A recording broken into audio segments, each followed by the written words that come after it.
and welcome back to another episode of Whysosidious, a nerd podcast, where we travel from a galaxy far, far away to Aldani and all the way to Coruscant. Joining me today is my co-host, David Cochran. Hey. Don't forget to follow us on social media at whysosidiouspod, Instagram, Twitter, and TikTok.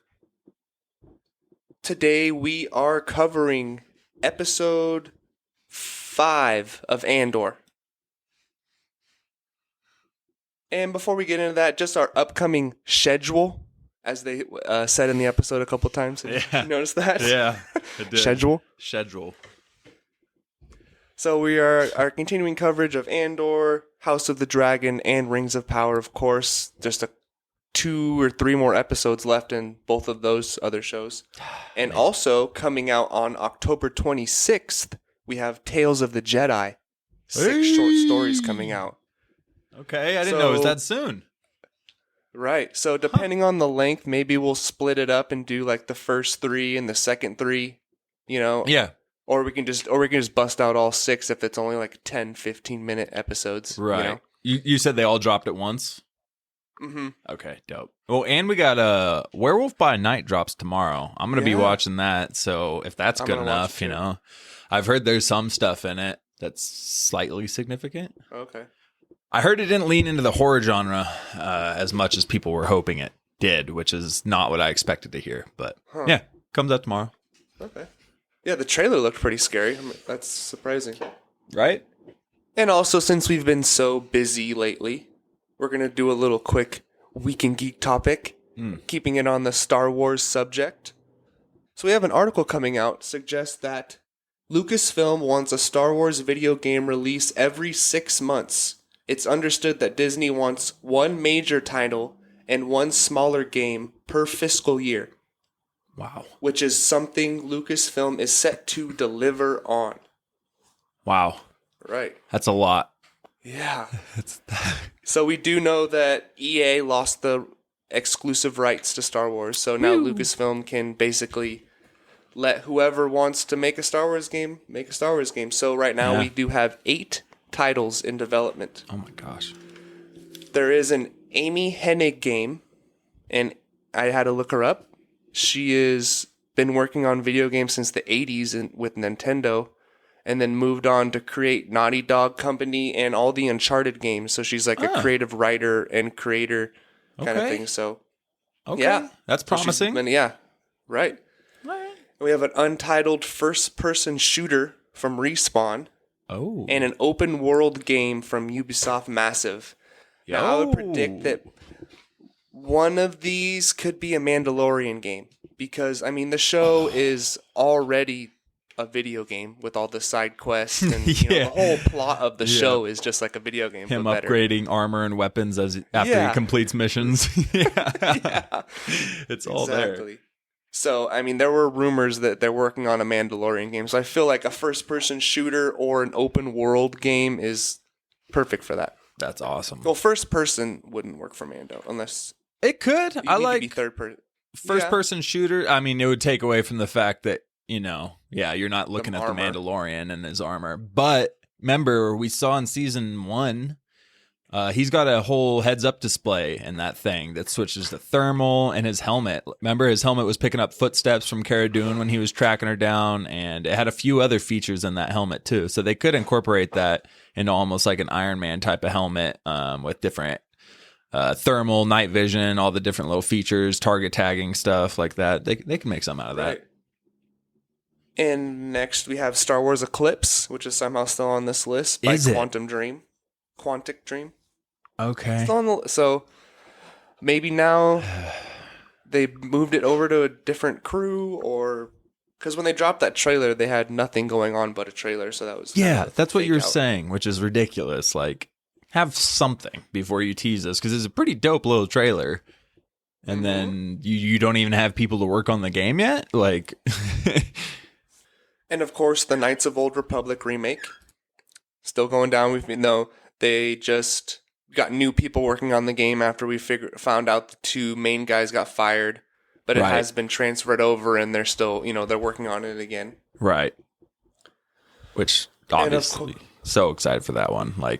Oh yeah, I know. That's most anticipated for me for sure. Same. But second on the list, right next to KOTOR, would be Jedi Survivor, the Fallen Order sequel. Right. Which we know is coming out for sure. Oh, yeah. And also Star Wars Hunters, which is that Nintendo Switch kind of online multiplayer Fortnite-style game or something where you're in like a battle arena. There was a trailer that dropped like a year ago. Okay. And then there's an untitled strategy game from Respawn as well. So Respawn has 3 games going right now. Okay. Little Warcraft 3, but Star Wars kind of war strategy game. Yeah. Okay. Mm-hmm. I guess there was like a Age of Empire or something. Yeah. Strategy game, right? I played it. I forgot what it was called, but yes, they did have something like that. Lord of the Rings did too. Battle for Middle Earth was the Lord of the Rings one, and it was pretty fun. Yeah. Game of Thrones Conquest? Come on. Right, the mobile version of that, yeah. Dude, definitely put some random long hours into that game. Oh, shit. But, so for 2023, it's basically going to be Jedi Survivor as the main game, and Hunters will be the smaller game. So 2023 already has those 2 coming out, so they're on track as of now. So we'll see which 2 come out for 2024. That's a good way to start it because, like you said, Survivor is all obviously coming out. Very anticipated. I don't really care about the Hunters one, to be honest, but I'm sure some people do, so that's cool. But at least that's a good way to start this goal out by dropping 2 a year. You know, they already got these 2 locked in. Hopefully by 2024, KOTOR and whatever else they want to do, maybe the strategy game or something. I don't know. But you know, maybe they will actually deliver with this. And I know my first reaction was, how about we just focus on getting a couple solid games out before we start promising 2 a year? But like you said, right. It's not EA anymore.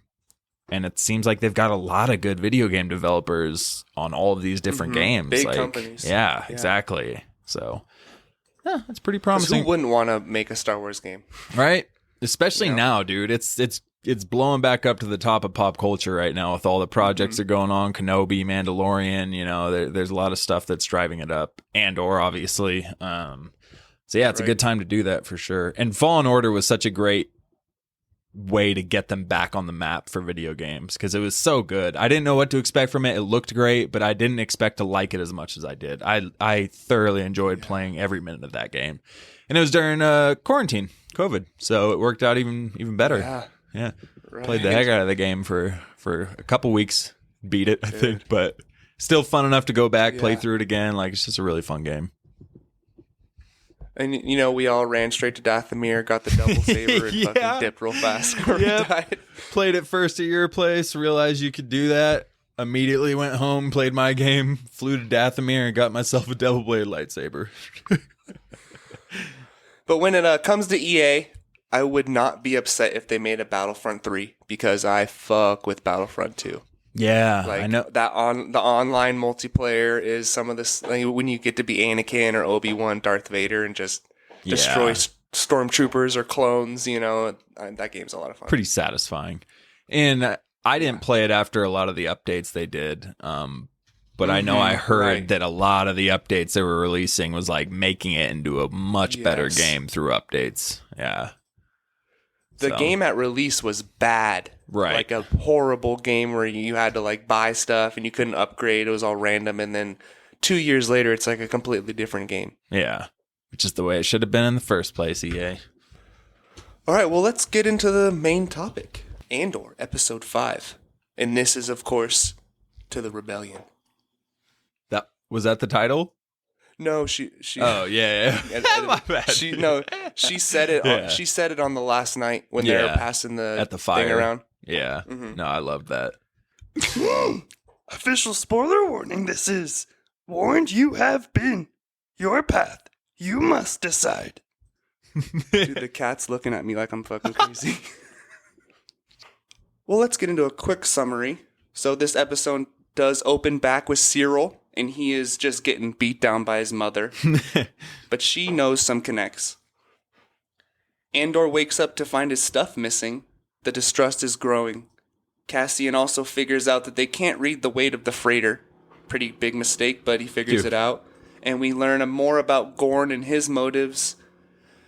Andor also starts flirting with Cinta, but Skeen tries to touch his shit again. He's very territorial about that. And they burn the evidence on the final night and head to the base. Skeen once again finds the crystal, which leads to Andor having to tell them the truth. In Coruscant, we see Mon Mothma and her kind of asshole husband and daughter now just bullying her. And after the dinner that we missed, I'm guessing. Yeah. Maybe it hasn't happened yet. Because it seemed like that was at their house, not at someone else's house. Right. But I don't know. I feel like we missed it either way, though. Yeah. And then to finish off the episode, Luthan is worried about the mission succeeding and how Andor will work out for the rebellion.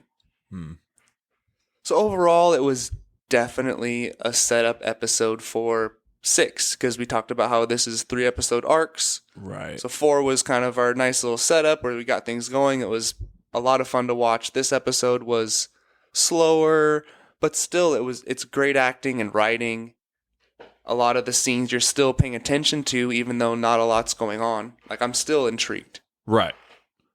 Yeah, it was like a bare minimum kind of episode in regards to that. Like, I didn't have a lot of notes to take for this episode at all, or a lot of thoughts that I jot down.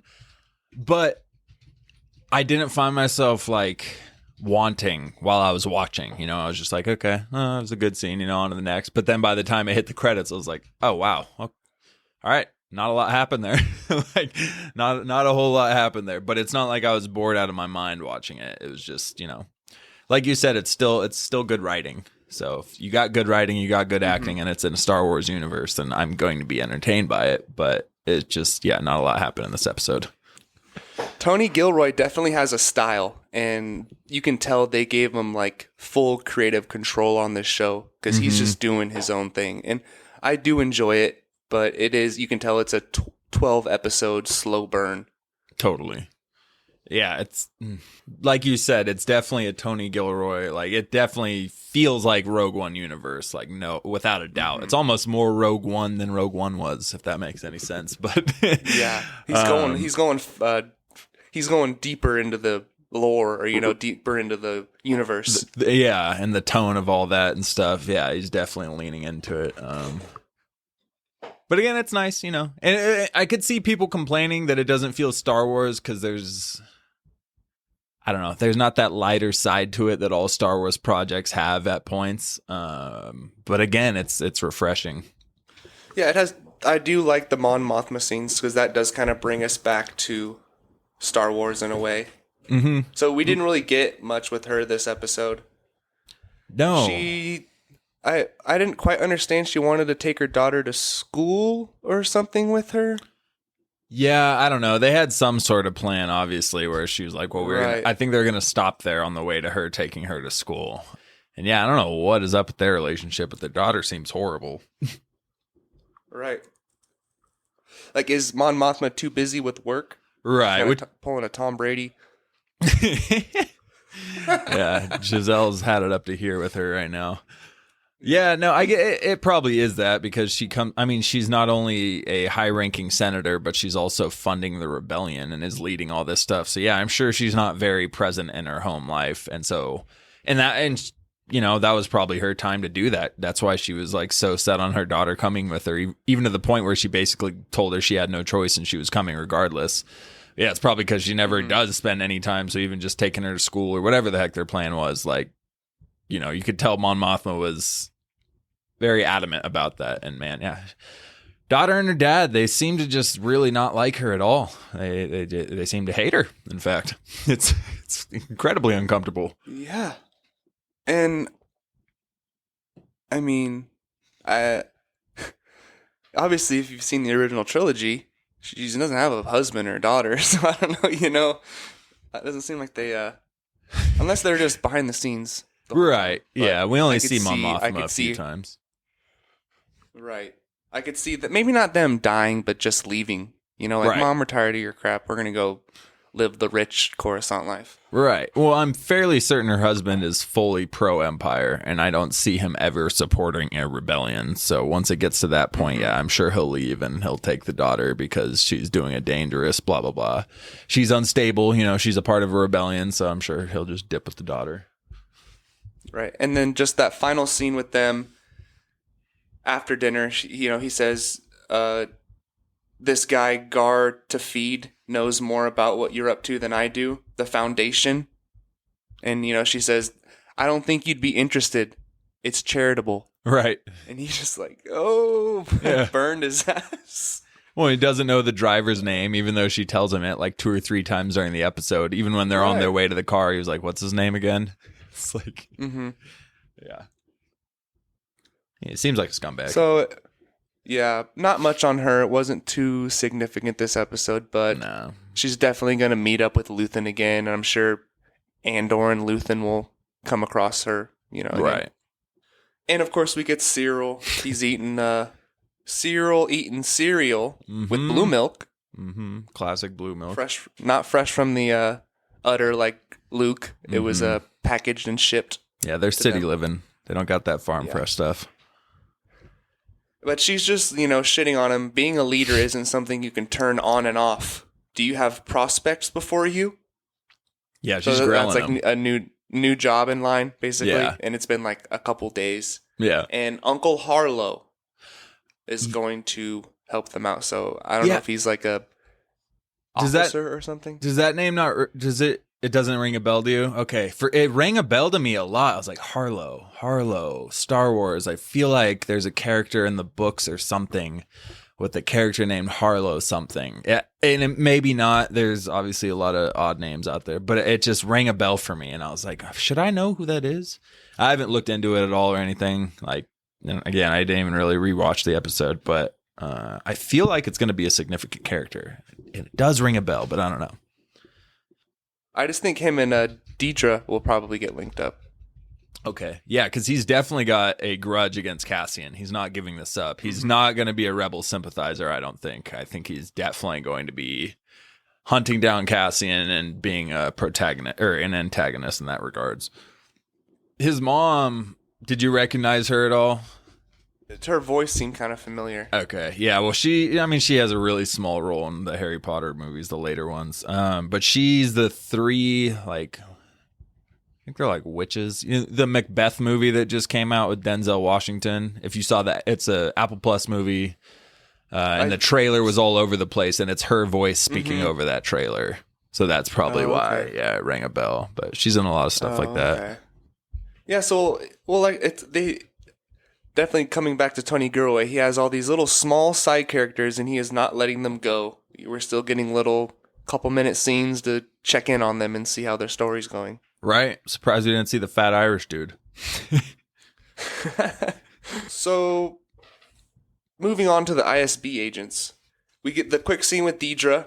Another cool scene where the guy she's with looks like a Tarkin cosplayer or Tarkin Jr., Like, I don't know what they're doing there. Obviously, he's way too young to be Tarkin. But he has the same hairstyle and a very similar facial structure. Huh. I didn't notice that. Yeah, I guess you're right. Right. But he says you're onto something. Kessel, Fondor, targeting consuls from Jakku. Yeah. And the stolen Star Path. Yeah. To be spread out, to be organized. Mm-hmm. And then she says, if I was them, this is how I'd do it. Never climb the same fence twice.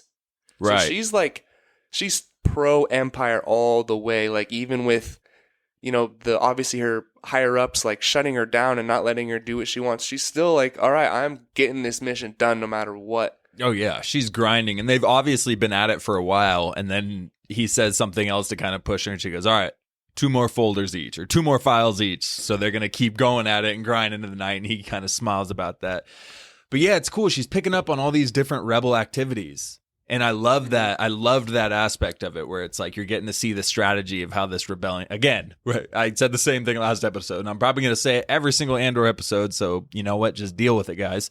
I just love seeing the different aspects of this rebellion being set up in different ways and formed in these, tiny little things here and there, but you can tell it's all going to form a bigger picture. And she's putting that together right now. And Andor's theft there, and she lists off 5 or 6 other things, and her subordinate says, it's too random to be random. It's like, this is strategized. Like, this is too perfect to just be a bunch of random acts, but it's just really cool how that's going. She also mentioned Hosnian Prime again, which again we mentioned was the capital for the New Republic, I believe, before Starkiller Base blew it up in Force Awakens. Right.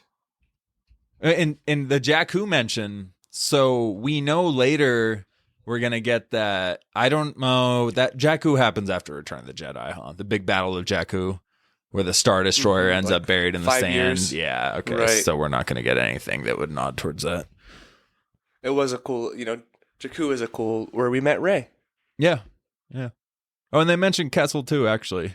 It was Kessel, Jakku, yeah. So obviously where the spice mines are, and it's in Solo, just like last episode. They had the reference to another Solo location. They're sprinkling them in. Yeah. There's definitely Easter eggs, Tony. I don't know what you were talking about. Well, I think the bulk of this episode has to do with Aldhani, Cassian, and the crew. Mm-hmm. So I kind of liked a lot of the Lieutenant Gorn scenes this episode. First, we find out when Andor's trying to figure out each member of the crew and what they're like. I think it's Skeen says, without him, we have nothing. And later, when we see him on duty, he's just like shitting on the cadets, telling them to clean up. This should have been cleaned up already. What are you guys doing? And then later, he literally has them fall for the trick perfectly, because he's trying to say, we need to get this place painted for the guy from Coruscant, the construction guy from Coruscant. The engineer from Coruscant, right.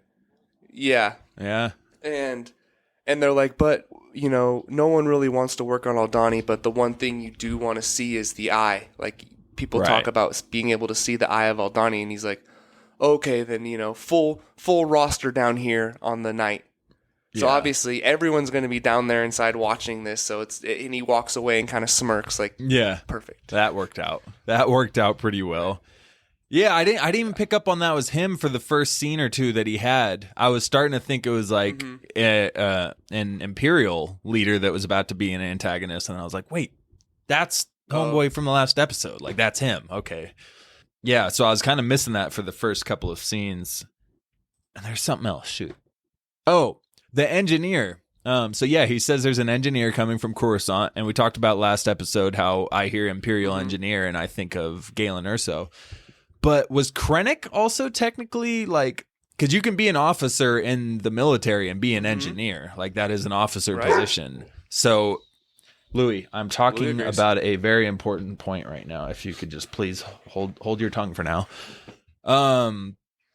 Could it be Krennic? Because he says it's in a very important Imperial engineer coming from Coruscant. And I could see, Ben Mendelsohn's working with Secret Invasion. He's already working with Disney Plus, MCU stuff. I could see him popping in here and we get a little Krennic thing. That was kind of a cameo we didn't talk about as much. So maybe we get a little Krennic action. Right. I'm down. And we found out why Lieutenant Gorn traded in his Imperial sticker for a Rebel one. Mm-hmm. He fell in love, lost his promotion, and then lost his love for the Empire. Pretty simple, straightforward. Sounds good to me. Yeah, I feel like there's got to be more to that, but well, maybe not. But I feel like it might get fleshed out more. Like we might find out something else because it seemed a little too, like you said, simple. It's very simple and straightforward and to the point. But yeah, there had to be something else to it. But so I liked back to the Rebel group. What's the kid's name? The younger kid, is that Nemec? Okay. So yeah, Nemec's talking to Cassian. Fast. Yeah, very fast. He's obviously incredibly intelligent, lacking some social cues, but he's incredibly intelligent. But he's talking about this old navigation system he's got, and Cassian's like, "Good Lord, that is ancient." He's like, "Yeah, but it's one of the best navigation tools that have ever been built. It's untraceable, it's unhackable. If something breaks on it, you can fix it." And he starts talking about how they're too reliant on Imperial technology to the point where it creates a weakness for them. And it totally obviously we're not in open war with an empire right now or anything like that, but it reminds me of stuff today, even with vehicles. You know, you have an older vehicle, 80s, maybe early 90s or whatever the case is. There's not a computer system running it. So yeah, there's no remote operations from that. If something breaks, you can take stuff apart easily, look it up on YouTube and fix that stuff.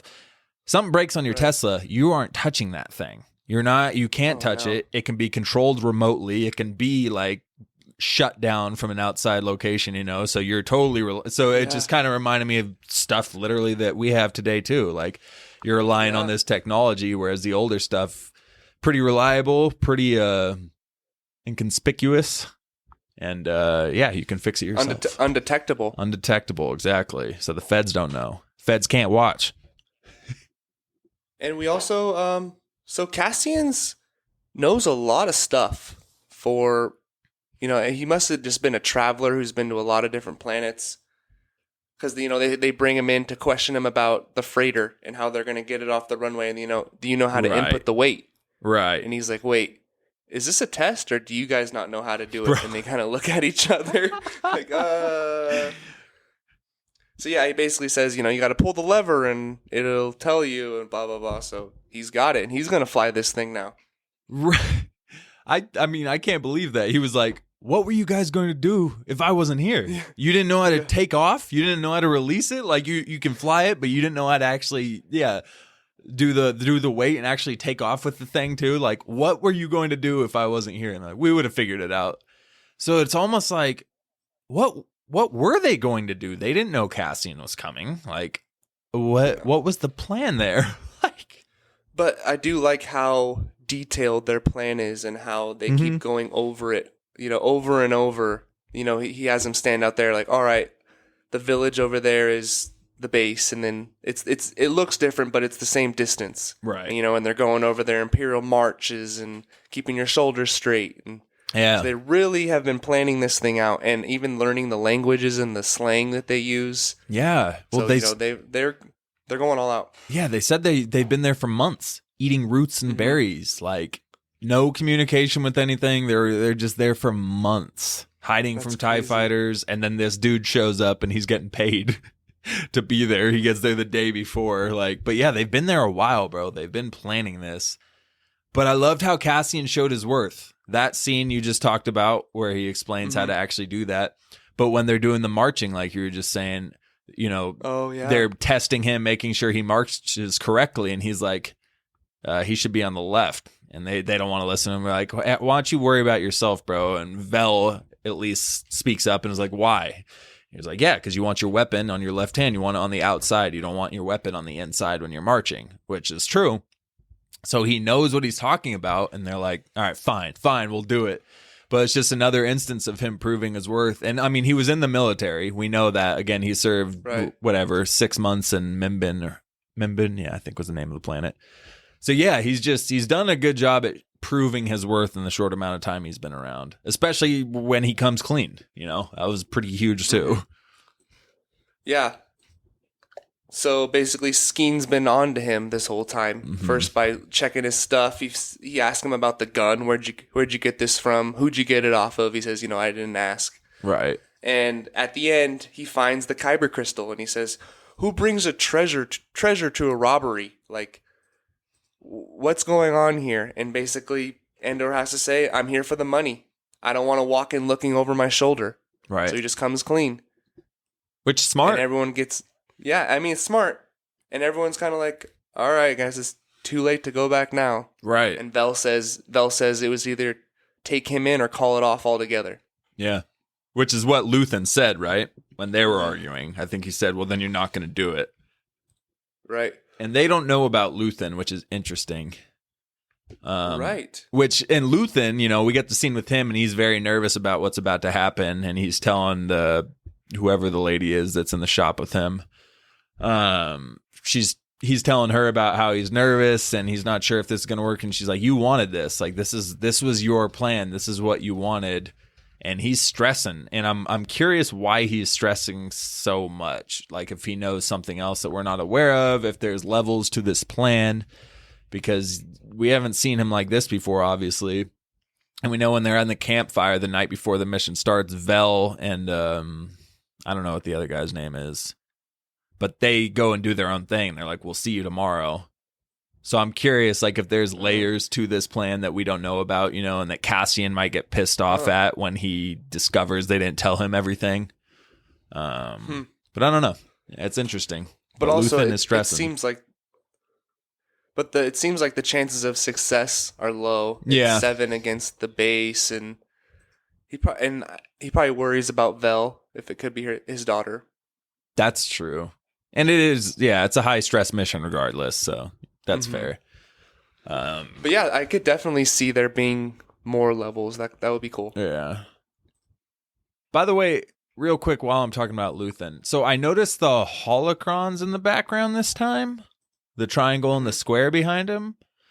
But to my knowledge, holocrons are way smaller than that. Like you can fit them in the palm of your hand. And those things on his shelf behind him were like the size of a basketball. So I don't know if that's the same one. Huh? Mother boxes?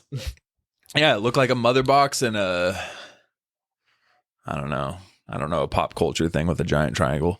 But but they just looked huge, and the holocrons I've seen in lore are like fit in the palm of your hand or like the size of a baseball. Yeah. So I don't know if that's what the Easter eggs were that people were talking about last week, if those were in that room or if they're different ones, but those things looked like giant toys. And his assistant knows everything. Like she's not just covering for him. She knows all the plans and missions. So she's his right hand woman. Right. She's his right hand arm. What's the Donald Sterling shake? Oh, I'm his bunny rabbit. His right hand arm hand. Oh, jeez. So we find about Skeen. His brother was this kind of like a good little random story about the Empire too that kind of builds on what Tony's trying to do. Yeah. His brother was a farmer, and the Empire basically came and flooded it and made him commit suicide. It says he put rocks in his pants in a boat and sunk, which is brutal, dark for Star Wars. Very dark. And he says, this is as close to an apology as you're going to get. Yeah. I don't like his chances of surviving the next episode. I'm going to say that right now. Skeen? Yeah. Yeah, he probably gonna die. He gonna be dead. I feel like majority of them are probably gonna die. Because again, Tony Ridley had that line about there's 190 speaking roles in the season. Only 30 of them are returning next season. So that's crazy. And we know, again, like we were talking about last episode, JD was saying how he's not super invested into this group because they're probably gonna die, which he's probably not wrong. I would imagine a majority of them are gonna die. I think the kid's for sure gonna die. And since Cassian kind of bonded with him a little bit, I think it's gonna light a fire, in him after he sees him die. But I think the kid's got no shot. And he has the little notebook with all the what is it? It's like tracking. Oh man, I forgot. It was some type of genius invention that he was coming up with. Right. Well, and he also had a manifesto where he was just writing down information he was collecting and like. Man, right. I forgot what the other thing was, but I think it's going to play a part in the rebellion. I think it kind of was like a rebellion manifesto kind of thing that he's starting, that he was writing, and his beliefs and everything. Because even Skeen said, he's like, "Oh, don't worry about him. He's a believer. He's a true believer in this cause." Yeah. So I think his journal is going to play a part. But I love the actor who plays Skeen.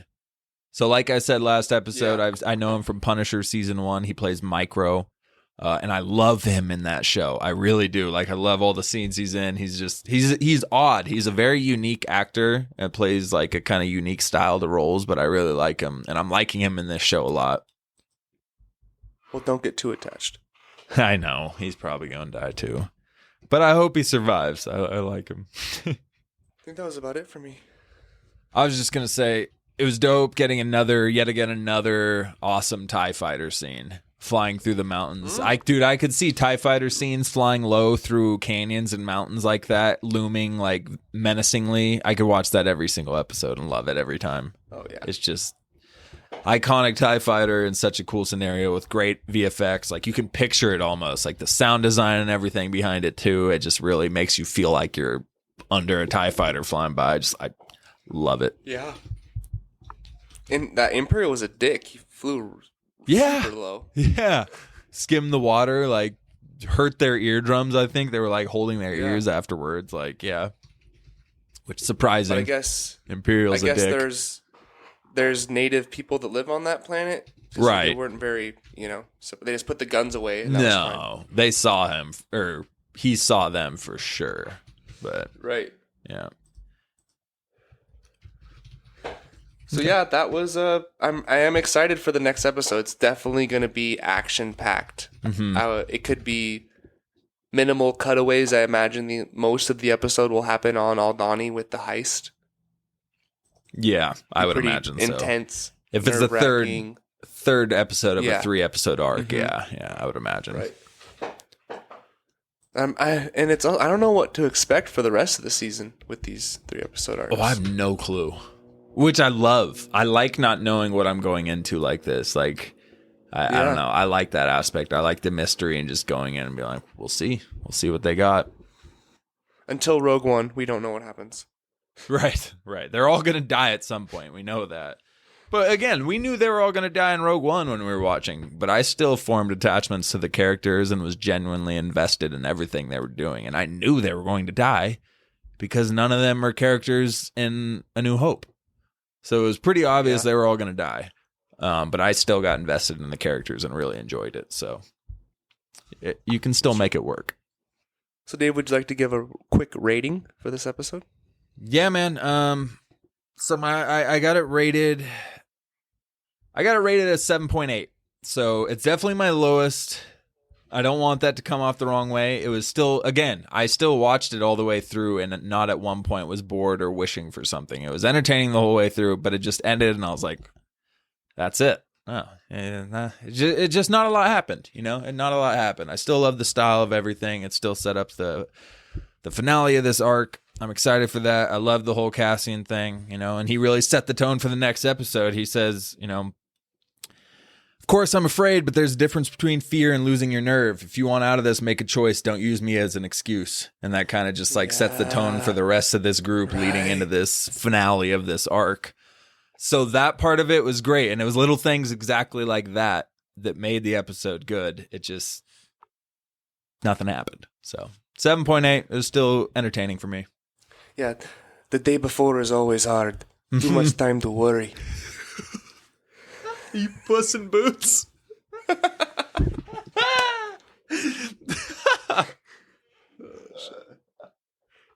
So I do have this episode rated at an 8.2, which is a little bit lower than last episode, but higher than the premiere because I think the premiere will be my lowest rated episode probably.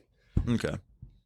So yeah, the next episode will be probably my favorite of the season. I expect it to be. Not to go in with very high expectations, but I'd be surprised if it wasn't like the best so far. Because it's going to be the first action-packed, slightly at least tense, It's going to be a good episode. Some set pieces. Right. Yeah. And I know we're going to have some not brutal, but like tragic deaths in it. So there's going to be emotional investment. There's going to be awesome CGI, and we're going to get to see them escape through the eye, which I guarantee is going to be just a spectacle. All right. Well, thank you for joining us as we cover Andor, the greatest new Star Wars show on Disney Plus. And stay tuned for our coverage of all these other shows and movies we will be covering and are currently covering. All right? Just stay subscribed to the feed and listen to what you want. All right? It's a charcuterie board of items for right now. So, if you aren't watching all the shows, don't worry about it. Just listen to the pods that you want to. Yeah, we got all the stuff, whatever you need. Thank you.